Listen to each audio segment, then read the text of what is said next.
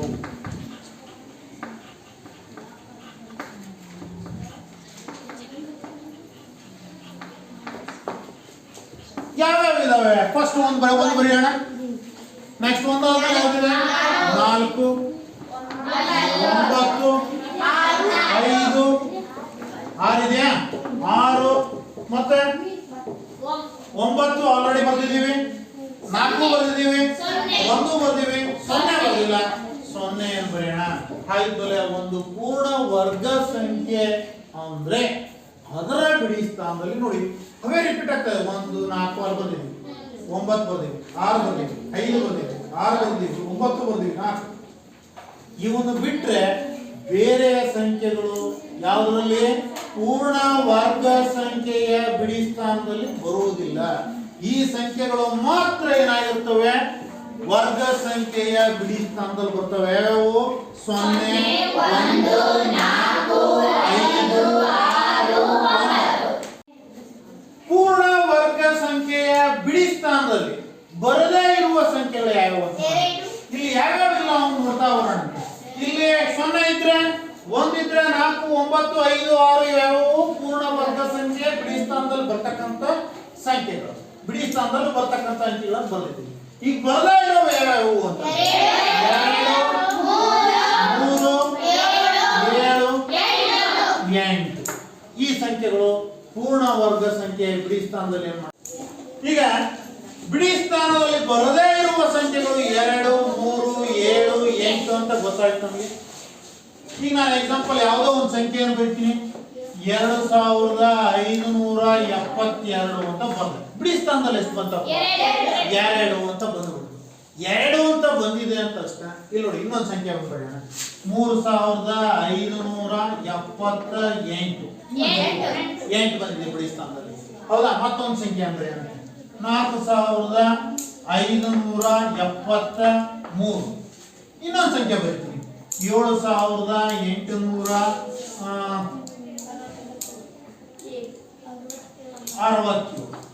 ಬರ್ದಿದ್ದೀನಿ ಸಂಖ್ಯೆ. ಈಗ ಬಿಡಿ ಸ್ಥಾನದಲ್ಲಿ 3 ಇದೆ, 2 ಇದೆ, 8 ಇದೆ, 7 ಇದೆ. ಹಾಗಿದ್ಮೇಲೆ ಈ ಸಂಖ್ಯೆಗಳು ಬಂದಾಗ ನಾವು ಡೈರೆಕ್ಟ್ ಆಗಿ ಹೇಳ್ಬಿಡುವುದು ಇದು 3 2 7 8 ಇದೆ ಅಂತಂದ್ರೆ ಇವು ವರ್ಗ ಸಂಖ್ಯೆಗಳು ಅಲ್ಲ. ಡೈರೆಕ್ಟ್ ಆಗಿ ಹೇಳ್ಬೋದು. ಯಾಕೆ? ಬಿಡಿ ಸ್ಥಾನದಲ್ಲಿ 3 ಇದೆ, 2 ಇದೆ, 7 ಇದೆ, 8 ಇದೆ. ಅದೆಷ್ಟೇ ದೊಡ್ಡ ಸಂಖ್ಯೆ ಆಗಿರಲಿ, ಉದಾಹರಣೆ ಹೀಗಿರಲಿ 2 5 4 6 7 8 9 ಕೊನೆಯ ಸ್ಥಾನ ಏನಾಗಿತ್ತು? 3 ಆಗಿದೆ. ಇದು ಒಂದು ಪೂರ್ಣ ವರ್ಗ ಸಂಖ್ಯೆಯೇ ಅಂತ ಕೇಳಿದಾಗ ನಾವು ಬಿಡಿ ಸ್ಥಾನದಲ್ಲಿ ಫಸ್ಟ್ ನೋಡಬೇಕು. 3 ಇತ್ತು, 2 ಇತ್ತು, 8 ಇತ್ತು, 7 ಇತ್ತು ಅಂತಂದ್ರೆ ಇದು ಎಂತಹ ಸಂಖ್ಯೆ ಅಲ್ಲ, ಒಂದು ಪೂರ್ಣ ವರ್ಗ ಸಂಖ್ಯೆ ಅಲ್ಲ. ಈಗ ಇದಕ್ಕೆ ಬರೋಣ ಮೇಲ್ಗಡೆ ನೋಡಿ. ಈ ಸಂಖ್ಯೆಗಳಿದ್ರೆ ಬಿಡಿ ಸ್ಥಾನದಲ್ಲಿ ಆಗಿರಬಹುದು. ನೆನಪಿಟ್ಕೊಂಡಿದ್ದೀವಿ, ಈ ಸಂಖ್ಯೆಗಳಿದ್ರೆ ಬಿಡಿ ಸ್ಥಾನದಲ್ಲಿ ಅದು ಪೂರ್ಣ ವರ್ಗ ಸಂಖ್ಯೆ ಆಗಿರಬಹುದು, ಆಗಿರ್ಲೇಬೇಕಂತ ಏನಿಲ್ಲ. ಉದಾಹರಣೆ ನಾನು ಬರೀತೀನಿ ಇಲ್ಲಿ 100 ಅಂತ ಬಂದ್ರೆ ಬಿಡಿ ಸ್ಥಾನದಲ್ಲಿ ಎಷ್ಟಿದೆ? 0 ಇದೆ. ಇದು ಪೂರ್ಣ ವರ್ಗ ಸಂಖ್ಯೆ ಹೌದು. ನೆಕ್ಸ್ಟ್ ಇನ್ನೊಂದು ಬರೆಯೋಣ ಅಂತ 121 ಬಿಡಿ ಸ್ಥಾನದಲ್ಲಿ 1 ಇದೆ, ಆದ್ರಿಂದ ಅದು ಪೂರ್ಣ ವರ್ಗ ಸಂಖ್ಯೆ ಹೌದು. 4ಕ್ಕೆ ಒಂದು ಬರೆಯೋಣ ಅಂತ 64 ಬರ್ದೆ ಬಿಡಿ ಸ್ಥಾನದಲ್ಲಿ 4 ಇದೆ, ಆದ್ರಿಂದ ಅದು ಪೂರ್ಣ ವರ್ಗ ಸಂಖ್ಯೆ ಹೌದು. ಬಿಡಿ ಸ್ಥಾನದಲ್ಲಿ 9 ಇರೋದು ಒಂದು ಬರೆಯೋಣಂತೆ 49 ಬಿಡಿ ಸ್ಥಾನದಲ್ಲಿ 9 ಇರೋದ್ರಿಂದ 49 ಅಂತಕ್ಕಂಥದ್ದು ಪೂರ್ಣ ವರ್ಗ ಸಂಖ್ಯೆ ಹೌದು. ನೆಕ್ಸ್ಟ್ 25 ಬಿಡಿ ಸ್ಥಾನದಲ್ಲಿ 5 ಇದೆ, ಅದು ಸಮೇತ ಒಂದು ಪೂರ್ಣ ವರ್ಗ ಸಂಖ್ಯೆ. 6 ಒಂದು ಬರೆಯೋಣಂತೆ 36 ಈಗ ಬರ್ರಿ. ಹೌದಾ? ನೋಡಿ ಇವೆಲ್ಲವೂ ಪೂರ್ಣ ವರ್ಗ ಸಂಖ್ಯೆಗಳು. ಬಿಡಿ ಸ್ಥಾನದಲ್ಲಿ ನಾವು ಹೇಳಿರುವ ಸಂಖ್ಯೆಗಳಿದ್ದಾವೆ. ಇದೇ ಸಂಖ್ಯೆಗಳಿರ್ತಕ್ಕಂತಹ ಬೇರೆ ಸಂಖ್ಯೆಗಳನ್ನು ಬರೆಯೋಣ. ಉದಾಹರಣೆ 35 ಬಿಡಿ ಸ್ಥಾನದಲ್ಲಿ 5 ಇದೆ ಅಂತಿದ್ದ ಇದು ಪೂರ್ಣ ವರ್ಗ ಸಂಖ್ಯೆ ಆಗಿರಬೇಕು ಅಂತೇನಿಲ್ಲ. ಹೇಳ್ತಿರೋದು ಅರ್ಥ ಆಗ್ತಿದೆಯಾ? ಆಗಿರಬೇಕು ಅಂತೇನಿಲ್ಲ. 25 ಪೂರ್ಣ ವರ್ಗ ಸಂಖ್ಯೆ ಹೌದು, ಬಟ್ 35 ಪೂರ್ಣ ವರ್ಗ ಸಂಖ್ಯೆ ಅಲ್ಲ. ನೆನಪಿಟ್ಕೊಂಡಿರ್ರಿ. ಉದಾಹರಣೆ ಹೀಗೆ ಬಂತಪ್ಪ, ಯಾವುದು? ಬಿಡಿ ಸ್ಥಾನದಲ್ಲಿ 0 ಬಂತು, 20 ಅಂತ ಕೊಡ್ತೀವಿ. 20 ಪೂರ್ಣ ವರ್ಗ ಸಂಖ್ಯೆನ ಅಲ್ಲ. ಬಿಡಿ ಸ್ಥಾನದಲ್ಲಿ ಪೂರ್ಣ ವರ್ಗ ಸಂಖ್ಯೆ ಬಿಡಿ ಸ್ಥಾನದಲ್ಲಿ ಇರ್ತಕ್ಕಂಥ ಅಂಕಿಗಳು ಯಾವ್ಯಾವ ಅಂದ್ರೆ 0, 1, 4, 9, 5, 6 ಇವು ಇರ್ತಕ್ಕಂಥ ಎಲ್ಲಾ ಸಂಖ್ಯೆಗಳು ಪೂರ್ಣ ವರ್ಗ ಸಂಖ್ಯೆಗಳು ಆಗಬೇಕಂತೇನಿಲ್ಲ. ಬಟ್ ಪೂರ್ಣ ವರ್ಗ ಸಂಖ್ಯೆ ಬಿಡಿ ಸ್ಥಾನದಲ್ಲಿ ಅಲ್ಲದೇ ಇರ್ತಕ್ಕಂಥವು 2, 3, 7, 8 ಬಂದು ಅಂತಂದ್ರೆ ಅವು ಪೂರ್ಣ ವರ್ಗ ಸಂಖ್ಯೆಗಳು ಅಲ್ಲ ಅಂತಾನೆ ಏನ್ ಮಾಡ್ಬೋದು ನಾವು ಹೇಳಬಹುದು. ಇದು ಒಂದು ಇದರ ಲಕ್ಷಣ. ಯಾವುದು? ಪೂರ್ಣ ವರ್ಗ ಸಂಖ್ಯೆಗಳ ಲಕ್ಷಣ. ನೆಕ್ಸ್ಟ್ ಈಗ ಮುಂದಿನ ಲಕ್ಷಣ ಬರೋಣ. ನೋಡಿ, ನಾವು 1 ಅಂತಕ್ಕಂತಹ ಒಂದು ಸಂಖ್ಯೆ ಅಂತ ನೋಡೋಣ. ಇದರ ಬಿಡಿ ಸ್ಥಾನದಲ್ಲಿ 1 ಇದೆ. ನೆಕ್ಸ್ಟ್ ಮತ್ತೆಲ್ಲಿದೆ? 9 ಅಂತಕ್ಕಂಥ ಒಂದು ಸಂಖ್ಯೆ ತಗೋಣ. ಈ ಸಂಖ್ಯೆಗಳ ಬಿಡಿ ಸ್ಥಾನದಲ್ಲಿ 1 ಇದೆ, 9 ಇದೆ. ಇಲ್ಲಿ ಬರೋಣಂತೆ. ಈ ಬಿಡಿ ಸ್ಥಾನದಲ್ಲಿ 1 ಇದೆ, 9 ಇದೆ. ಇಲ್ಲಿ 11 ಬಿಡಿ ಸ್ಥಾನದಲ್ಲಿ 1 ಇದೆ, ಬಿಡಿ ಸ್ಥಾನದಲ್ಲಿ 19ರಲ್ಲಿ 9 ಇದೆ. ಇವುಗಳ ವರ್ಗ ಸಂಖ್ಯೆಗಳನ್ನು ನೋಡೋಣ. 1 ಇದ್ರೆ 1 ಬರುತ್ತೆ, 9 ಇದ್ರೆ 81. ಅವುಗಳ ಪೂರ್ಣ ವರ್ಗ ಸಂಖ್ಯೆ ಬಿಡಿ ಸ್ಥಾನದಲ್ಲಿ ಎಷ್ಟಿದೆ? 1 ಇದೆ. ಇಲ್ಲಿ ಬರೋಣ. 11 ಬಿಡಿ ಸ್ಥಾನದಲ್ಲಿ ಎಷ್ಟಿದೆ? 1. 19 ಬಿಡಿ ಸ್ಥಾನಕ್ಕೆ ಬರೋಣ. ವರ್ಗ ಎಷ್ಟಾಗುತ್ತೆ? 390. ಇದರ ಬಿಡಿ ಸ್ಥಾನದಲ್ಲಿ ಎಷ್ಟಿದೆ? 1. 21 ಬರೋಣ. 1 ಇದೆ. 29ಕ್ಕೆ ಬರೋಣ. ಇಲ್ಲೊಂದು ಸ್ವಲ್ಪ ರಾಂಗ್ ಬರ್ದಿದ್ದಾಳೆ ಅವರು. 29 ಪೂರ್ಣ ವರ್ಗ ಸಂಖ್ಯೆ 2025 ಅಲ್ಲ. ಪೂರ್ಣ ವರ್ಗ ಸಂಖ್ಯೆಯ ಬಿಡಿ ಸ್ಥಾನದಲ್ಲಿ ಇರ್ತಕ್ಕಂಥ ಸಂಖ್ಯೆಗಳನ್ನು ಗುರುತಿಸ್ತಾ ಇದ್ವಿ.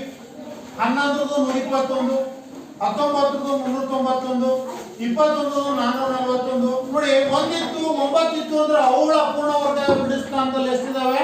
ಒಂದೊಂದೇ ಬರ್ತಾ ಇದಾವೆ. 26 676, ಸ್ವಲ್ಪ ತಪ್ಪಂದಿಗಳಲ್ಲಿ. 27 729, 28 784, 29 841, 30 9. ಹಾಗೆಮೇಲೆ 1 ಮತ್ತು 9 ಇದ್ರೆ ಸಂಖ್ಯೆಯ ಸ್ಥಾನಗಳಲ್ಲಿ ನೋಡ್ರಿ, ಸಂಖ್ಯೆಯ ಬಿಡಿ ಸ್ಥಾನದಲ್ಲಿ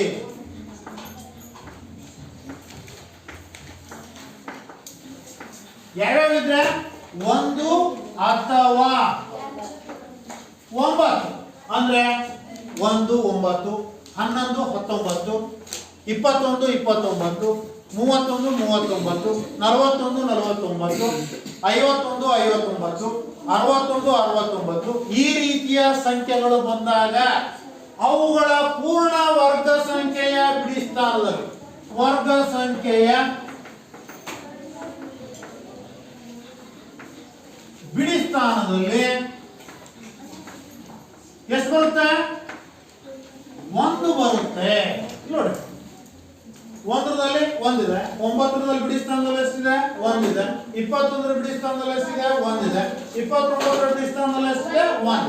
ಹಾಗಿದ್ಮೇಲೆ 1 ಅಥವಾ 9 ಬಂದ್ರೆ ಎಷ್ಟಿರುತ್ತೆ? 1 ಇರುತ್ತೆ. ಯಾವಾಗ? ಅವುಗಳ ಪೂರ್ಣ ವರ್ಗ ಸಂಖ್ಯೆಯ ಬಿಡಿ ಸ್ಥಾನದಲ್ಲಿ. ಈಗ ಬೇರೆ ಸಂಖ್ಯೆಗಳನ್ನು ನೋಡ್ತಾ ಹೋಗೋಣ. ಎಷ್ಟಿದಾವೆ? 2ರದ್ದು ಎಷ್ಟಿದೆ? 8 ನೋಡೋಣ. ಸಂಖ್ಯೆಯ ಬಿಡಿ ಸ್ಥಾನದಲ್ಲಿ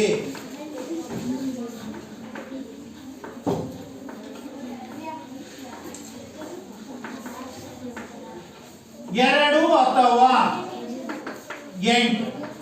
ನೋಡಿ, ಹೇಳ್ತೀನಿ. 2 ಇದ್ರೆ 8 ಇದ್ರೆ 2 2 4, 8 8 64, 12 ಇದ್ರೆ ಬಿಡಿ ಸ್ಥಾನಕ್ಕೆ 12. ಬಿಡಿ ಸ್ಥಾನದಲ್ಲಿ ಯಾವ್ದು ಬಂತು? 2. 12 12 ಎಷ್ಟು? 144. ಅದೇ ರೀತಿ 12 ಆದ್ಮೇಲೆ ಯಾವುದು? ನೋಡ್ರಿ, ಕೊನೆ ಸ್ಥಾನ ಇರ್ಬೇಕು 8. 18, 22, 28, 32, 38, 42, 48. ಈ ರೀತಿಯ ಸಂಖ್ಯೆಗಳ ವರ್ಗಗಳ ಸಂಖ್ಯೆಗಳಲ್ಲಿ ಏನ್ ಬರುತ್ತಪ್ಪ ಅಂತಂದ್ರೆ 4. ನೋಡ್ರಿ, 2 2 4, 8 8 64, 12 12 144, 18 18 ಹಾಗಿದ್ಮೇಲೆ ಅವುಗಳ ವರ್ಗ ಸಂಖ್ಯೆಯ ಬಿಡಿ ಸ್ಥಾನದಲ್ಲಿ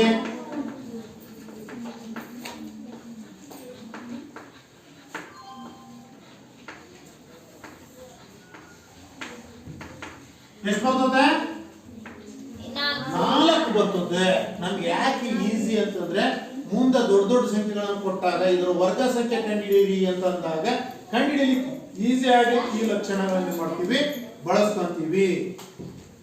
ನೆಕ್ಸ್ಟ್ 2 ಆಯ್ತು, 8 ನೋಡಿದ್ವಿ. ಈಗ ನೆಕ್ಸ್ಟ್ ಯಾವ್ದು ನೋಡೋಣ? 3 ನೋಡೋಣ. 3 ಮತ್ತು 7 ಇದ್ರೆ ಏನ್ ಬರುತ್ತೆ ಅಂತ ಸಂಖ್ಯೆಯ ಬಿಡಿ ಸ್ಥಾನದ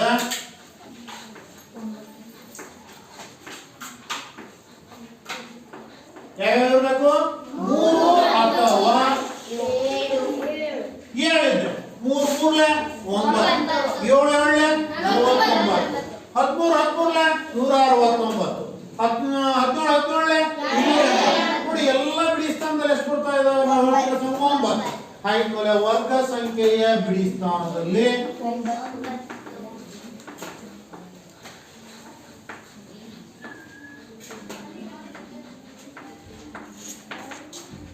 ಎಷ್ಟು ಬರ್ತದೆ? 9 ಬರುತ್ತೆ.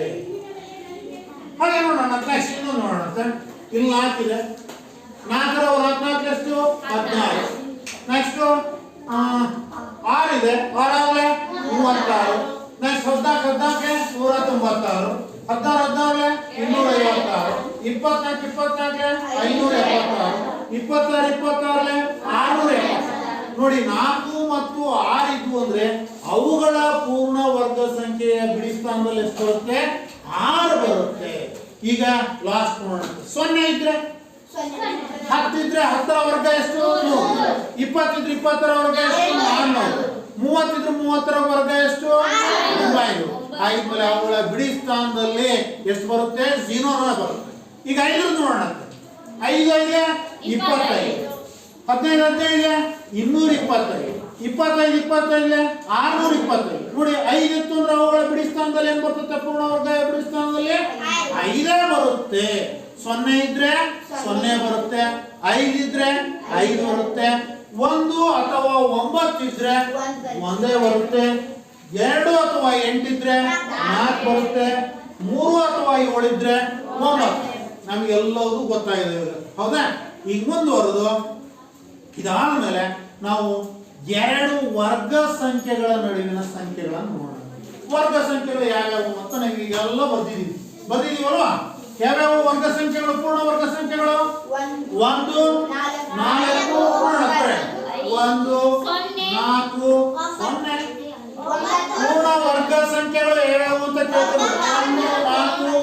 1 4 9 16 25 36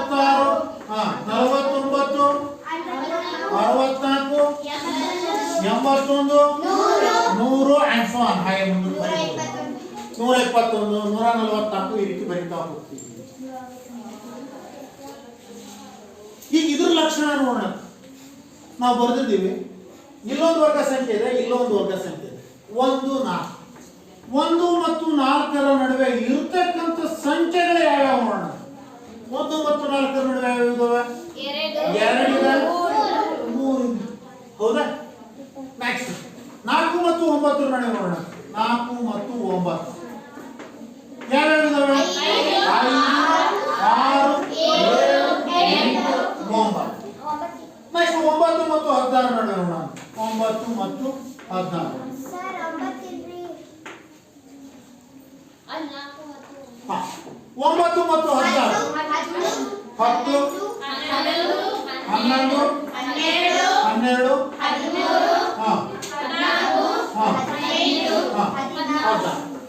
ಈಗ ನೋಡೋಣ. ಈಗ ಒಂದೊಂದೇ ಚೆಕ್ ಮಾಡ್ಕೊಂಡು 4ರಲ್ಲಿ ನಾನು ಒಂದೊಂದು ಕಳಿತೀನಿ. 3 ಬರುತ್ತೆ. 4 ಮೈನಸ್ 1 ಎಷ್ಟು ಬಂತು? 3. ಹೌದಾ? ನೋಡಿ 1 ಮತ್ತು 4ರ ನಡುವೆ ಇರತಕ್ಕಂಥ ಸಂಖ್ಯೆಗಳು 2 ಮತ್ತು 3 ಅಂತ ಬರೆದಿದ್ದೀವಿ.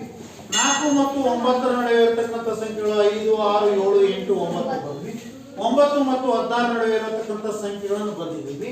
ಈಗ 4ರಲ್ಲಿ 1 ಹೋದ್ರೆ ಎಷ್ಟು? 3. ಇಲ್ಲಿ 9ರಲ್ಲಿ 4 ಕಳೆಯೋಣ. 9ರಲ್ಲಿ 4 ಕಳೆಯೋಣ. ಎಷ್ಟು? ನೆಕ್ಸ್ಟ್ 16ರಲ್ಲಿ 9 ಕಳೆಯೋಣ. 16ರಲ್ಲಿ 9 ಹೋದ್ರೆ ಎಷ್ಟು? 16 ಮೈನಸ್ 9 16 ಮೈನಸ್ 9 16 7. ಹೌದಾ? ನೋಡಿ ಈಗ ಇಲ್ಲಿನ ಬಂದಿರೋ ಸಂಖ್ಯೆಗಳು ನೋಡೋಣ. ಎಷ್ಟು ಬಂದಿದೆ? 2 3. ಹೌದಾ? ಇಲ್ಲಿ ಇರ್ತದ್ದು 3. ಒಂದು ಜಾಸ್ತಿ ಇದೆ ಇದಕ್ಕಿಂತ ಅಲ್ವಾ? ನೆಕ್ಸ್ಟ್ ಇಲ್ಲಿ ನೋಡೋಣ. 1 2 3 4 5 ಇದೆ. ಇಲ್ಲಿ ಎಷ್ಟಿದೆ? 9 ಬಂದಿದೀವಾ? 9 ಬರೀ ಅಲ್ಲ ಮಧ್ಯಕ್ಕಿರೋದು. 1 2 3 4 ಇದೆ. ಹೌದಾ? ಈ 4 ಇಲ್ಲಿ ಎಷ್ಟು ಬಂದಿದೆ ಉತ್ತರ? 5. ಇವೆರಡಕ್ಕೂ ಇದಕ್ಕಿಂತ ಒಂದೇನಾಗಿದೆ? ಜಾಸ್ತಿ. ಇಲ್ಲಿ ಬರೋಣ. 1 2 3 4 5 6. ಇಲ್ಲಿ ಎಷ್ಟಿದಾವೆ? 6. ಇಲ್ಲಿ ಬಂದಿರೋದು ಎಷ್ಟು? 1 ಜಾಸ್ತಿ ಇದೆ. ಹಾಗಿದ್ಮೇಲೆ ಎರಡು ವರ್ಗ ಸಂಖ್ಯೆಗಳ ನಡುವೆ ಬರ್ತಕ್ಕಂತಹ ಸಂಖ್ಯೆಗಳು ನೋಡಿ, ಈ ವರ್ಗ ಸಂಖ್ಯೆಯನ್ನು ಕಳಿಬೇಕು. ದೊಡ್ಡ ಸಂಖ್ಯೆಯಲ್ಲಿ ಚಿಕ್ಕ ಸಂಖ್ಯೆಯನ್ನು ಕಳೆದ್ರಲ್ಲಿ ಮತ್ತೆ ಒಂದನ್ನ ಕಳೆದ್ರೆ ನಮಗೆ ಉತ್ತರ ಕರೆಕ್ಟ್ ಆಗಿ ಬಂದಿರುತ್ತೆ. 5ರಲ್ಲಿ 1 ಹೋದ್ರೆ 4, 7ರಲ್ಲಿ 1 ಹೋದ್ರೆ 6. ಇಲ್ಲಿ ನೋಡಿ ಎಷ್ಟು ಸಂಖ್ಯೆಗಳಿದಾವಪ್ಪ? 2 ಸಂಖ್ಯೆಗಳು. ಉತ್ತರ 2 ಬಂದಿದೆ. ಎಷ್ಟು ಸಂಖ್ಯೆಗಳಿದಾವೆ? 4 ಸಂಖ್ಯೆಗಳಿದಾವೆ. 4. ಇಲ್ಲಿ ಎಷ್ಟು ಸಂಖ್ಯೆಗಳಿದಾವೆ? 6 ಸಂಖ್ಯೆ. ಯಾವುದೋ ಒಂದು ಬೇಕಿದ್ರೆ ಇಲ್ಲಿಂದ ತಗೊಳ್ಳೋಣ. 49 64. 49 ಮತ್ತು 64 ಸಂಖ್ಯೆಗಳು ಬರೆಯೋಣ. ಈಗ 49 ಆದ್ಮೇಲೆ 50 51 52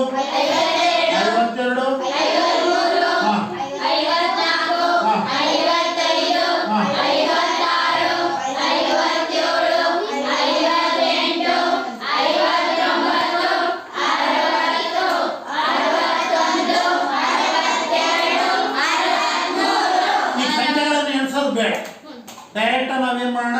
64ರಲ್ಲಿ 49 ಕಳೆಯೋಣ. 64ರಲ್ಲಿ 49 ಕಳೆದ್ರೆ ಎಷ್ಟು? ಕಳೆಯಿರಿ. 64ರಲ್ಲಿ 49 ಕಳೆಯಿರಿ. ಎಲ್ಲರೂ ಬೇರೆ ಕಳೆಯಿರಿ. ಕಳೆಯೋಲೆ 69ರಲ್ಲಿ 44 ಕಳೆಯೋ. 64ರಲ್ಲಿ 49 ಕಳೆಯಿರಿ. 4ರಲ್ಲಿ 9 ಹೋಗುತ್ತಾ? 4ರಲ್ಲಿ 9 ಹೋಗುತ್ತಾ? ಹೋಗಲ್ಲ. ಈ ಕಡೆಯಿಂದ ಒಂದು ದಸ್ತಾರ್ ಹಾಕ್ತೀವಿ. 14ರಲ್ಲಿ 9 ಎಷ್ಟು? 15. ನೋಡಿ 15. ಯಾವ್ದ್ರಲ್ಲಿ ಕಳೆದ್ವಿ ನಾವೀಗ? 64 ಮೈನಸ್ 49 ಕಳೆದ್ರೆ ಎಷ್ಟು ಬಂತು? 15. 15ರಲ್ಲಿ 1 ಕಳೆಯೋಣ. ಇಲ್ಲಿ ಅನ್ಸೋಣ ಎಷ್ಟು ಸಂಖ್ಯೆ ಇದಾವ ಅಂತ ಈಗ. ಹೌದಾ?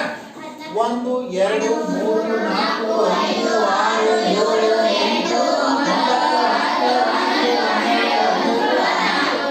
ಅರ್ಥ ಆಗ್ತಾ ಇದೆಯಾ? ನಾವು ಎರಡು ವರ್ಗ ಸಂಖ್ಯೆಗಳ ವ್ಯತ್ಯಾಸದಲ್ಲಿ ಒಂದನ್ನ ಕಳೆದ್ರೆ ಆ ವರ್ಗ ಸಂಖ್ಯೆಗಳ ನಡುವೆ ಎಷ್ಟು ಸಂಖ್ಯೆಗಳಿದಾವೆ ಅಂತಕ್ಕಂಥದ್ದು ನಮಗೇನಾಗುತ್ತೆ? ಸಿಗ್ತದೆ. ಇದು ಸಮೇತ ವರ್ಗ ಸಂಖ್ಯೆಗಳ ಒಂದು ಲಕ್ಷಣ.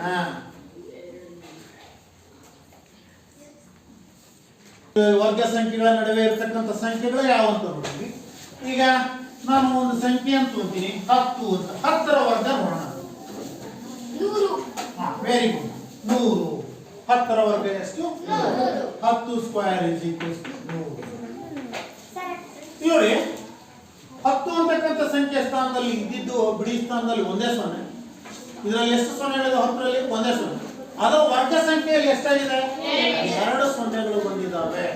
ನಾನು ಇನ್ನೊಂದು ಸಂಖ್ಯೆ ತಗೊಂತೀನಿ. 100 ಸ್ಕ್ವೇರ್ ಅಂತ 2 0 ಇತ್ತು. ಇಲ್ಲಿ ಎಷ್ಟು 0 ಆಗಿದೆ ನೋಡೋಣ.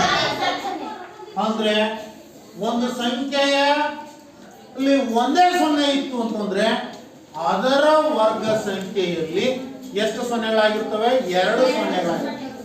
ಅದರ ವರ್ಗ ಸಂಖ್ಯೆಯ ಸ್ಥಾನದಲ್ಲಿ ಸಂಖ್ಯೆಯಲ್ಲಿ ಯಾವುದೋ ಒಂದು ಸಂಖ್ಯೆ 2 0 ಬಂದಿದ್ವಪ್ಪ ಅಂತಂದ್ರೆ ಅದರ ವರ್ಗ ಸಂಖ್ಯೆಯಲ್ಲಿ ಎಷ್ಟು? 4 0 ಬಂದಿರ್ತವೆ. ಉದಾಹರಣೆ ಹೀಗೆ ಇನ್ನೊಂದು ಬರೆಯೋಣ ಅಂತ. ಒಂದು ದೊಡ್ಡ ಸಂಖ್ಯೆಯನ್ನು ಬರೀತೀನಿ. ಸ್ಕ್ವೇರ್ ಅಂತ ಬರೆದ ಎಷ್ಟು ನೋಡಿದೀವಿ ನಾವು? 10,000ದ ವರ್ಗ.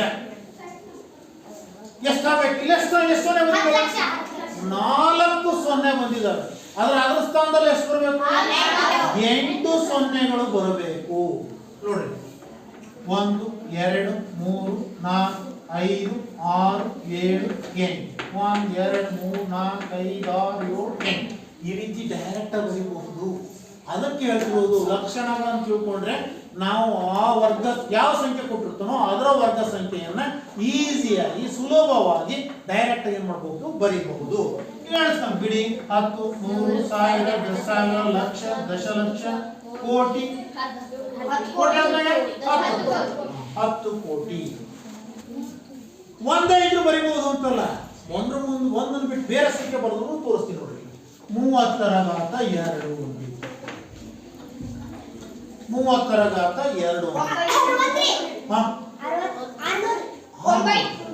Very good. 900. ನಾವು ಇದನ್ನು ವರ್ಗ ಮಾಡಬೇಕು. 3 9 ಎಷ್ಟು ಸ್ಥಾನ ಬರೀಬೇಕು ಸಂಖ್ಯೆಯನ್ನ? 2 ಸಂಖ್ಯೆಯನ್ನು 2 ಸ್ಥಾನವನ್ನು ಬರೀಬೇಕು. ಒಂದು ಇದ್ದಿದ್ದು 2 ಆಯ್ತು. ಈಗ ಉದಾಹರಣೆ ನೋಡ್ರಿ, ನಾನು ಇನ್ನೊಂದು ತೋರಿಸ್ತೀನಿ. 400ರ ಘಾತ 2 400ರ ಘಾತ 2 ಯಾವ ರೀತಿ ಸುಲಭವಾಗಿ ಬರೀತಕ್ಕಂಥದ್ದು ವರ್ಗ ಸಂಖ್ಯೆಗಳನ್ನ ಗುಣಿಸ್ಲೇಬೇಕು ಅಂತ ಹೇಳಿಲ್ಲ. ಈ 4ರ ವರ್ಗ ಎಷ್ಟು? 16 ಬರೆದ್ವಿ. ಎಷ್ಟು ಸೊನ್ನೆ ಇದಾವೆ? ಆಗಲೇ ಎಷ್ಟು ಸೊನ್ನೆ ಆಗಬೇಕು? 4 ಸೊನ್ನೆ ಆಗಬೇಕು. 4 ಸೊನ್ನೆ ಬರೀರಿ. ಉದಾಹರಣೆ ನಾನು ಇನ್ನೂ ಒಂದು ಸಂಖ್ಯೆ ತೋರ್ತೀನಿ. 15 ಅಂತ ತಗೊಂಡೆ. ಮುಂದಕ್ಕೆ ನಾನೊಂದು 3 ಸೊನ್ನೆ ಬರೀತೀನಿ.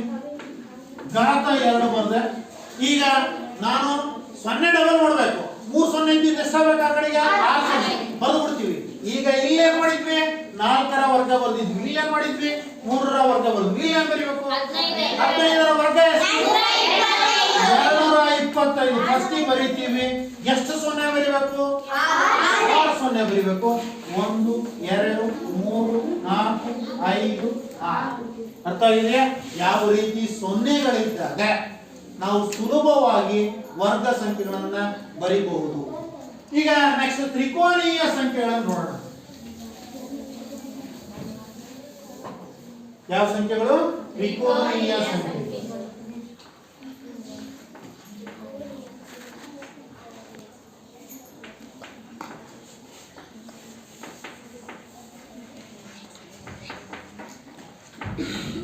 ನಾವು ರಂಗೋಲಿ ಹಾಕ್ತೀವಲ್ವಾ, ಮನೆಯಲ್ಲೆಲ್ಲ ರಂಗೋಲಿ ಹಾಕ್ತಾ ಇರ್ತೀವಲ್ವಾ, ಆ ರಂಗೋಲಿ ಹಾಕಿದಾಗ ಒಂದು ಚುಕ್ಕೆಯಿಂದ ಪ್ರಾರಂಭಿಸ್ತೀವಿ ಅಲ್ವಾ? ಪ್ರಾರಂಭಿಸದೆ ಒಂದು ಚುಕ್ಕೆಯಿಂದ ಪ್ರಾರಂಭಿಸ್ತೀವಿ. ಈಗ ನೆಕ್ಸ್ಟ್ ಒಂದು ಚುಕ್ಕೆ ಆದ್ಮೇಲೆ ನಾನು ಇಲ್ಲಿ 3 ಚುಕ್ಕೆ ಇಟ್ಟಿದ್ದೀನಿ ನೋಡಿ. ನಾನು ಈಗ ಕೂಡಿಸಿದ್ರೆ ತ್ರಿಭುಜಾಕಾರ ಬರ್ತಾ ಇದೆ. ನೆಕ್ಸ್ಟ್ ಇನ್ನೊಂದು ಚುಕ್ಕೆ ಈ ರೀತಿ ಇಟ್ಟಿದ್ದೀನಿ. ನೆಕ್ಸ್ಟ್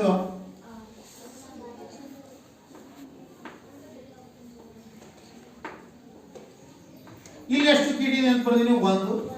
ಇಲ್ಲಿ ಎಷ್ಟು ಕಿಟ್ಟಿದ್ವಿ? 3. 1 2 3 4 5 6. ಹೌದಾ? ನಾನು ಕೆಳಗೆ 2 ಇದ್ದಿದ್ದು ಎಷ್ಟು ಸಂಖ್ಯೆ ಎಷ್ಟು ಬಿಂದುಗಳು ಇಟ್ಟಿದ್ವಿ? 3. ಈಗ ನೆಕ್ಸ್ಟ್ ಎಷ್ಟು ಬಿಂದುಗಳು ಇಡಬೇಕು? 4. ನಾನು ತೋರಿಸ್ತೀನಿ ನೋಡ್ರಿ. 1 2 3 4. 1 2 3 4. ಇಲ್ಲಿ ಎಷ್ಟಿದ್ವು? 3 ಬಿಂದುಗಳು ಇಲ್ಲಿ ಇದ್ವು. ಇವ್ನು ಕೂಡಿಸಿದ್ರೆ ಈಗ 6 ಇದಕ್ಕೆ 4 ಸೇರಿಸಿದ್ರೆ ಎಷ್ಟಾಯ್ತು? 4ಕ್ಕೆ ಮತ್ತೆ ಎಷ್ಟು ಸೇರಿಸಬೇಕು? 5. 4 ಆದ್ಮೇಲೆ ಎಷ್ಟು? 5 15. 5ಕ್ಕೆ 5 ಆದ್ಮೇಲೆ ಮತ್ತೆ ಎಷ್ಟು ಚುಕ್ಕೆ? 6. 15ಕ್ಕೆ 6 ಸೇರಿಸಿದ್ರೆ 21. ಈ ರೀತಿಯ ಸಂಖ್ಯೆಗಳನ್ನ ನೋಡಿ, ಈ ರೀತಿಯ ಸಂಖ್ಯೆಗಳನ್ನ ನಾವೇನಂತ ಕರಿತೀವಿ? ತ್ರಿಕೋನೀಯ ಸಂಖ್ಯೆಗಳು. ನಾವು ಆ ಚುಕ್ಕಿಗಳನ್ನ ಆ ಬಿಂದುಗಳನ್ನ ಬಳಸ್ಕೊಂಡು ನಾವು ತ್ರಿಭುಜ ರಚಿಸಲಿಕ್ಕೆ ಸಾಧ್ಯವಾದ್ರೆ ಅವನೇನಂತ ಹೇಳ್ತೀವಿ? ತ್ರಿಕೋನೀಯ ಸಂಖ್ಯೆಗಳು. ಈಗ ಈ ತ್ರಿಕೋನೀಯ ಸಂಖ್ಯೆಗಳಲ್ಲೇ ಒಂದು ಹೊಸದೊಂದು ನೋಡೋಣ. ನಾವು ನೋಡ್ತಾ ಬರೋಣ. 2 ತ್ರಿಕೋನೀಯ ಸಂಖ್ಯೆಗಳನ್ನು ಕೊಡ್ತೀನಿ. 1 3 ಕೂಡಿದ್ರೆ ಎಷ್ಟು? 4. ಹೌದಾ? 4 ಇದೇನಿದೆ? ಒಂದು ಪೂರ್ಣ ವರ್ಗ ಸಂಖ್ಯೆ 4 ಅಂತಕ್ಕಂಥದ್ದು.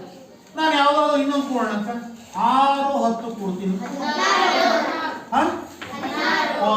ಇದೆ ಅಂತ ಸಂಖ್ಯೆ? ಪೂರ್ಣ ವರ್ಗ ಸಂಖ್ಯೆ. ನಾನು ಇಲ್ಲಿ ಬರ್ತೀನಿ. 15 21 ಪೂರ್ಣ ಅಂತ ಎಷ್ಟಾಗುತ್ತೆ? 36 ಅಂತ ಸಂಖ್ಯೆ? ಪೂರ್ಣ ವರ್ಗ ಸಂಖ್ಯೆ. ಅಂದ್ರೆ ಯಾವುದೇ 2 ಕಂಟಿನ್ಯೂಸ್ ಆಗಿರ್ತಕ್ಕಂತಹ 2 ತ್ರಿಕೋನೀಯ ಸಂಖ್ಯೆಗಳನ್ನ ಕೂಡಿದ್ರೆ ನಮಗೇನು ಬರುತ್ತೆ? ಒಂದು ಪೂರ್ಣ ವರ್ಗ ಸಂಖ್ಯೆ ಬರುತ್ತೆ. ನೆನಪಿಟ್ಕೊಂಡಿರ್ರಿ. ಎರಡು ಕಂಟಿನ್ಯೂಸ್ ಆಗಿರತಕ್ಕಂತಹ ಕ್ರಮಾನುಗತ ಎರಡು ತ್ರಿಕೋನೀಯ ಸಂಖ್ಯೆಗಳನ್ನ ಕೂಡಿದ್ರೆ ನಮಗೆ ಒಂದು ಪೂರ್ಣ ವರ್ಗ ಸಂಖ್ಯೆ ಬರುತ್ತೆ. ನೋಡಿ 3ಕ್ಕೆ 6 ಸೇರಿಸ್ರಿ 9, 10ಕ್ಕೆ 15 ಸೇರಿಸ್ರಿ 25. ನೋಡಿ 4, 9, 16, 25, 36 ಎಲ್ಲ ಎಂತ ಸಂಖ್ಯೆಗಳು? ಪೂರ್ಣ ವರ್ಗ ಸಂಖ್ಯೆಗಳು. ಈಗ ನಾವು ತ್ರಿಕೋನೀಯ ಸಂಖ್ಯೆಗಳ ಕುರಿತು ತಿಳ್ಕೊಂಡ್ವಿ. ಮುಂದುವರೆದು ನಾವು ಬೆಸ ಸಂಖ್ಯೆಗಳು ನಮ್ಗೆ ಈಗಾಗಲೇ ಗೊತ್ತು. ಬೆಸ ಸಂಖ್ಯೆಗಳನ್ನು ಬರೆಯೋಣ ಅಂತ ಫಸ್ಟ್.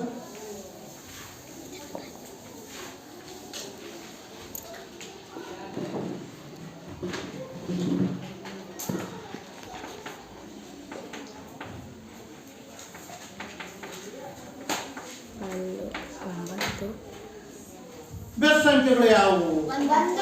ನೋಡಿ ಈಜಿ ಹೇಳ್ತಾನೆ. 1, 3,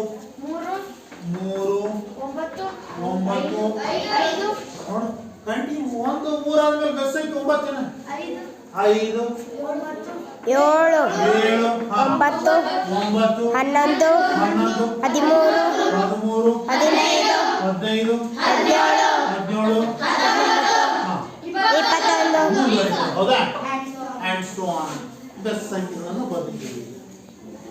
ಈಗ ಬೆಸ ಸಂಖ್ಯೆಗಳನ್ನ ಬರೆದಾದ್ಮೇಲೆ ನಾನು ಮೊದಲಿನಿಂದ ಪ್ರಾರಂಭಿಸಿ ಯಾವುದಾದ್ರೂ ಬೆಸ ಸಂಖ್ಯೆಗಳನ್ನು ಕೊಡೋಣ.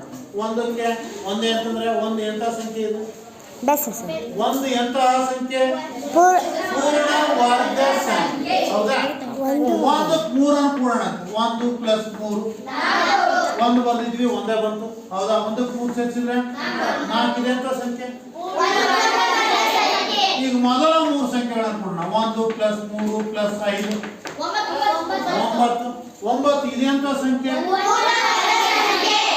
ನಾನು 4 ಸಂಖ್ಯೆಗಳು ಕೂಡೋಣ ಅಂತ. 1 + 3 + 5 + 7 16 ಇದೆ ಅಂತ ಸಂಖ್ಯೆ. 7ಕ್ಕೆ 3 ಸೇರಿಸಿದ್ರೆ 10, 10ಕ್ಕೆ 5 ಸೇರಿಸಿದ್ರೆ 15, 15ಕ್ಕೆ 1 ಸೇರಿಸಿದ್ರೆ 16. ನೆಕ್ಸ್ಟ್ ಇನ್ನೊಂದು ಕೊಡೋಣ ಅಂತ. 1 + 3 + 5 + 7 + 9 ಆಮೇಲೆ ನನಗೆ ಇದರಿಂದ ಏನು ತಿಳಿಯುತ್ತೆ? ಯಾವುದೇ ಬೆಸ ಸಂಖ್ಯೆಗಳ ಮೊದಲ ಬೆಸ ಸಂಖ್ಯೆಗಳ ಮೊತ್ತ ಎಲ್ಲಿವರೆಗೂ ಯಾರಾಗಿರ್ಬೋದು. ನಾವೆಲ್ಲಿ ಇದು ಒಂದೇ ತಗೊಂಡ್ವಿ ಅಂದ್ರೆ ಒಂದು ಪೂರ್ಣ ವರ್ಗ ಸಂಖ್ಯೆ. ಎರಡೇ ತಗೊಂಡ್ವಿ, ಮೊದಲ 2 ಬೆಸ ಸಂಖ್ಯೆಗಳು ಕೂಡಿದ್ರೆ ಒಂದು ಪೂರ್ಣ ವರ್ಗ ಸಂಖ್ಯೆ ಬರುತ್ತೆ. ಮೊದಲ 3 ಬೆಸ ಸಂಖ್ಯೆಗಳು ಕೂಡಿದ ಸಮೇತ ಒಂದು ಪೂರ್ಣ ವರ್ಗ ಸಂಖ್ಯೆ ಬರುತ್ತೆ. ನಾನು ಇಲ್ಲಿಂದ ಪ್ರಾರಂಭಿಸಿ ಇಲ್ಲಿವರೆಗೂ ಕೂಡಿದ್ರು ನನಗೇನು ಬರುತ್ತೆ? ಒಂದು ಪೂರ್ಣ ವರ್ಗ ಸಂಖ್ಯೆ ಬರುತ್ತೆ. ಹಾಗಿದ್ಮೇಲೆ ಮೊದಲ n ಬೆಸ ಸಂಖ್ಯೆಗಳ ಮೊತ್ತ ಏನಾಗಿರುತ್ತೆ? ಒಂದು ಪೂರ್ಣ ವರ್ಗ ಸಂಖ್ಯೆ ಆಗಿರುತ್ತೆ. ಒಂದು ಪೂರ್ಣ ವರ್ಗ ಸಂಖ್ಯೆ ಆಗಿರುತ್ತೆ. ನೋಡಿ, ನಾವು ಬೆಸ ಸಂಖ್ಯೆಗಳ ಮೊತ್ತವನ್ನು ಕಂಡುಹಿಡಿಯೋದನ್ನು ನೋಡಿದ್ವಿ. ಬೆಸ ಸಂಖ್ಯೆ ಮೊದಲ ಬೆಸ ಸಂಖ್ಯೆಗಳನ್ನು ಕೂಡ್ತಾ ಹೋದಾಗ ನಮಗೆ ಮತ್ತೊಂದು ಬೇರೆ ಬೇರೆ ಪೂರ್ಣ ವರ್ಗ ಸಂಖ್ಯೆಗಳು ಸಿಗ್ತಾವ ಅಂತ ಗೊತ್ತಾಯಿತು. ಈಗ ಮುಂದುವರೆದು ಕ್ರಮಾನುಗತ ಸ್ವಾಭಾವಿಕ ಸಂಖ್ಯೆಗಳ ಮೊತ್ತವನ್ನು ನೋಡೋಣ. ಕ್ರಮಾನುಗತ ಸ್ವಾಭಾವಿಕ ಸಂಖ್ಯೆಗಳ ಮೊತ್ತ.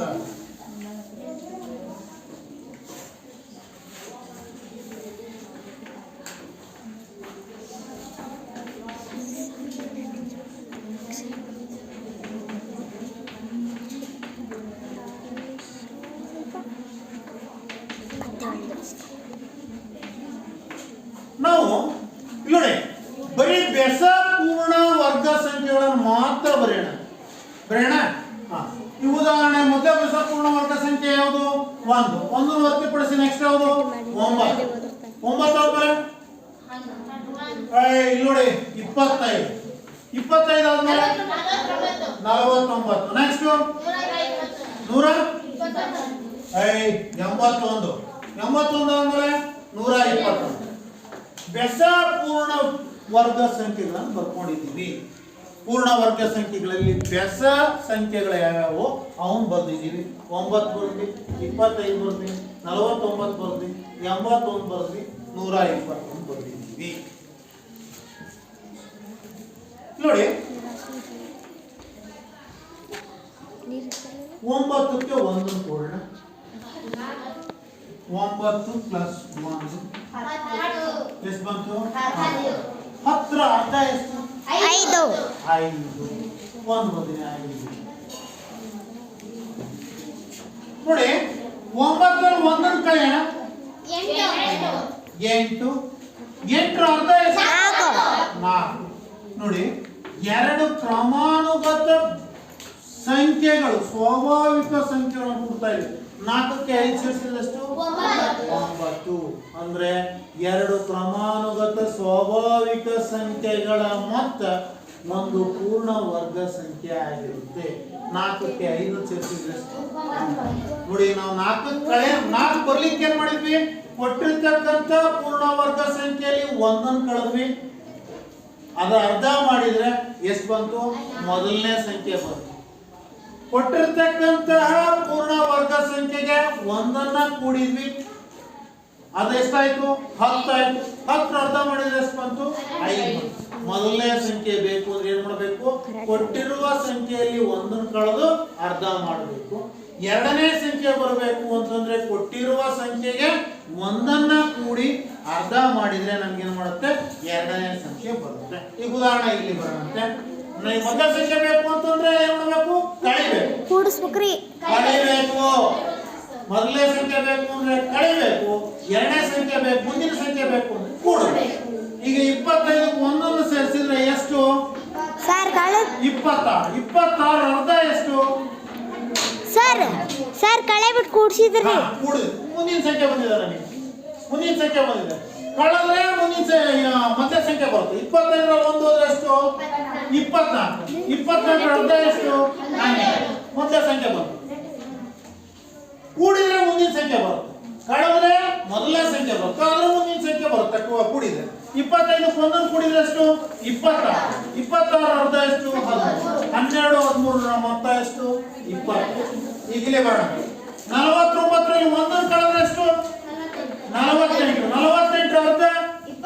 24 49 ಒಂದನ್ನು ಕೂಡಿದ್ರೆ ಎಷ್ಟು 50 ಅರ್ಧ ಎಷ್ಟು 25 ನೋಡಿ ಇದು 4 ಮುಂದಿನ ಸಂಖ್ಯೆ ಯಾವುದು 5 12 ಮುಂದಿನ ಸಂಖ್ಯೆ ಯಾವುದು 24 ಮುಂದಿನ ಸಂಖ್ಯೆ ಯಾವುದು 20 ಇಲ್ಲಿ ಬರೋಣ 24 25 ಕೂಡಿದ್ರೆ ಎಷ್ಟಾಯ್ತು 49 ಈಗ 81 ಬರೋಣ 81 ರಲ್ಲಿ ಒಂದನ್ನು ಕಳೆದ್ರೆ 80 80 ಅರ್ಧ 40 81 ಒಂದನ್ನು ಕೂಡಿದ್ರೆ 82 82 ಅರ್ಧ ಎಷ್ಟು 41 ನೋಡಿ ಹಂಗೆ 40 ಕೂಡಿದ್ರೆ ಎಷ್ಟು 80 ಈಗ 121 ಬರೋಣ ಅಂತ 121 ಮೈನಸ್ 1 ಅಂದ್ರೆ 120 120 ಅರ್ಧ ಎಷ್ಟು 60 120 ಒಂದನ್ನು ಕೂಡಿದ್ರೆ 122 ಅರ್ಧ ಎಷ್ಟು 60 ಅಂದ್ರೆ ನನಗೆ ಮೊದಲನೇ ಸಂಖ್ಯೆಯನ್ನ ಯಾವ ರೀತಿ ಪಡಿತೀವಿ ಅನ್ನೋದಕ್ಕೆ ಒಂದು ಸೂತ್ರ ಇದೆ 3ರ ಯಾವ್ದು ವರ್ಗ ಇದು 9 ಅದನ್ನ 3 ಸ್ಕ್ವೇರ್ ಮೈನಸ್ 1 ಡಿವೈಡೆಡ್ ಬೈ 2 ಎರಡನೇ ಸಂಖ್ಯೆ ಪಡಿಬೇಕು ಅಂತಂದ್ರೆ 3 ಸ್ಕ್ವೇರ್ ಪ್ಲಸ್ 1 ಡಿವೈಡೆಡ್ ಬೈ 2 ಇದಕ್ಕೆ ಬರೋಣ 25 ಯಾವುದು ಇದು 5 square minus 1 divided by 2 5 square plus 1 divided by 2 ಹಾಗಿದ್ಮೇಲೆ ಯಾವ ಸಂಖ್ಯೆ ಕೊಟ್ಟಿರ್ತಾನೋ ಆ ಸಂಖ್ಯೆ n ಆಗಿತ್ತು ಅಂತಂದ್ರೆ ಮೊದಲನೇ ಸಂಖ್ಯೆ ಪಡಿಲಿಕ್ಕೆ n square minus 1 divided by 2 ಅದರ ಮುಂದಿನ ಸಂಖ್ಯೆ ಬೇಕು ಅಂತಂದ್ರೆ n ಸ್ಕ್ವೇರ್ ಪ್ಲಸ್ 1 2 ಯಾವುದೇ ಎರಡು ಕ್ರಮಾನುಗತ ಸಂಖ್ಯೆಗಳ ಮೊತ್ತ ಏನಾಗಿರುತ್ತೆ ಒಂದು ಬೆಸ ಪೂರ್ಣ ವರ್ಗ ಸಂಖ್ಯೆ ಆಗಿರುತ್ತದೆ ನೋಡಿ ನಾವು ಇಲ್ಲಿಯವರೆಗೆ ಏನೇನು ಕಲ್ತ್ವಿ ಅಂತಕ್ಕಂಥದ್ದನ್ನು ಸ್ವಲ್ಪ ನೋಡೋಣ ಪೂರ್ಣ ವರ್ಗ ಸಂಖ್ಯೆಗಳು ಅಂತಂದ್ರೆ ಏನು ನೋಡಿದ್ವಿ ಅವುಗಳ ಬಿಡಿ ಸ್ಥಾನದಲ್ಲಿ ಯಾವ್ಯಾವ ಸಂಖ್ಯೆಗಳು ಬರ್ತವೆ ಅಂತ ನೋಡಿದ್ವಿ ಅವುಗಳ ಬಿಡಿ ಸ್ಥಾನದಲ್ಲಿ ಯಾವ ಸಂಖ್ಯೆಗಳು ಬರಲ್ಲ ಅಂತ ನೋಡಿದ್ವಿ ಅದಾದ ಮೇಲೆ ಒಂದು ಸಂಖ್ಯೆಯ ಬಿಡಿ ಸ್ಥಾನದಲ್ಲಿದ್ದರೆ ಅದು ವರ್ಗ ಸಂಖ್ಯೆಯ ಬಿಡಿ ಸ್ಥಾನದಲ್ಲಿ ಯಾವ್ಯಾವ ಸಂಖ್ಯೆಗಳು ಬರ್ತವೆ ಅಂತ ನೋಡಿದ್ವಿ ಅದಾದ್ಮೇಲೆ 0 ಬಂದ್ರೆ ಅದರ ವರ್ಗ ಸಂಖ್ಯೆಯಲ್ಲಿ ಎಷ್ಟು ಸೊನ್ನೆಗಳು ಬರ್ತವೆ ಅಂತ ನೋಡಿದ್ವಿ ತ್ರಿಕೋನೀಯ ಸಂಖ್ಯೆಗಳು ಯಾವುವು ಅಂತ ನೋಡಿದ್ವಿ ಅದರ ಜೊತೆಗೆ ಕ್ರಮಾನುಗತ ಸ್ವಾಭಾವಿಕ ಸಂಖ್ಯೆಗಳ ಮೊತ್ತವನ್ನು ನೋಡಿದ್ವಿ ಆದ್ಮೇಲೆ ನಾವು ಇಲ್ಲಿಯವರೆಗೂ ಏನು ಕಲ್ತಿದೀವೋ ಅದ್ರ ಕುರಿತು ಒಂದೆರಡು ಪ್ರಶ್ನೆಗಳನ್ನ ನಾನು ಕೇಳ್ತಾ ಬರ್ತೀನಿ, ನೀವು ಉತ್ತರ ಮಾಡ್ತೀರಾ? ಹಾಗಿದ್ಮೇಲೆ ಒಂದು ಪೂರ್ಣ ವರ್ಗ ಸಂಖ್ಯೆಯ ಬಿಡಿ ಸ್ಥಾನದಲ್ಲಿ ಬರ್ತಕ್ಕಂತಹ ಅಂಕಿಗಳು ಯಾವುವು? ಹೇಳಬೇಕು. 0 1 4 5 6 9. Very good. ಒಂದು ಪೂರ್ಣ ವರ್ಗ ಸಂಖ್ಯೆಯ ಬಿಡಿ ಸ್ಥಾನದಲ್ಲಿ ಬರ್ತಕ್ಕಂತಹ ಅಂಕಿಗಳು ಯಾವುವು ಅಂದ್ರೆ 0 1 4 5 6 9. Very good Shriram. ಒಂದು ಪೂರ್ಣ ವರ್ಗ ಸಂಖ್ಯೆಯ ಬಿಡಿ ಸ್ಥಾನದಲ್ಲಿ ಬರದೇ ಇರುವ ಅಂಕಿಗಳು ಯಾವ್ಯಾವು? ಎಸ್ಬಿಡಿ. 2 3 7 2 3 7 8. ಏನಿವು? ಪೂರ್ಣ ವರ್ಗ ಸಂಖ್ಯೆಯ ಬಿಡಿ ಸ್ಥಾನದಲ್ಲಿ ಬರದೇ ಇರುವ ಸಂಖ್ಯೆಗಳು. ನಾನು ಒಂದು ಸಂಖ್ಯೆ ಹೇಳ್ತೀನಿ, ಅದಕ್ಕೆ ನೀವು ವರ್ಗ ಸಂಖ್ಯೆ ಹೇಳಬೇಕು. ಹೇಳ್ತೀರಾ? ಎಸ್. 5ರ ವರ್ಗ ಸಂಖ್ಯೆ ಎಷ್ಟು? ಸರ್ ಕುಶಲ? 25. Very good. 5ರ ವರ್ಗ ಎಷ್ಟು? 25. ಶ್ರೀರಾಮ್. ಈಗ ಮುಂದುವರೆದು ಮತ್ತೊಂದು ಕೋಣ. ವಿಜಯಲಕ್ಷ್ಮಿ, 11ರ ವರ್ಗ ಸಂಖ್ಯೆ ಎಷ್ಟು? 121. Very good. 11ರ ವರ್ಗ ಸಂಖ್ಯೆ ಎಷ್ಟು? 121. ಈಗ ಮುಂದೆ ಮತ್ತೊಂದು ಸಂಖ್ಯೆ ಕೇಳ. 18ರ ವರ್ಗ ಸಂಖ್ಯೆ ಸರ್. ಎಷ್ಟು? 18ರದ ಎಷ್ಟಪ್ಪ ಹೇಳ ನೀನೇ. ನೀನು 100. ಸರ್ ಸರ್ 18ರ ವರ್ಗ ಸಂಖ್ಯೆ ವೆರಿ ಗುಡ್. 324. ಇನ್ನೊಂದು ಸಂಖ್ಯೆ ಕೇಳೋಣ. 15ರ ವರ್ಗ ಸಂಖ್ಯೆ ಎಷ್ಟು? Sir sir 225. Very good. 225. ಮುಂದಿನ ಅವಧಿಯಲ್ಲಿ ಇದರ ಮೇಲಿನ ಇನ್ನೊಂದಿಷ್ಟು ಸಮಸ್ಯೆಗಳನ್ನ ಬಿಡಿಸೋಣ ಅಂತ ಹೇಳ್ತಾ ಈ ಒಂದು ಅವಧಿಯನ್ನ ಇಲ್ಲಿಗೆ ಏನ್ ಮಾಡೋಣ? Thank you.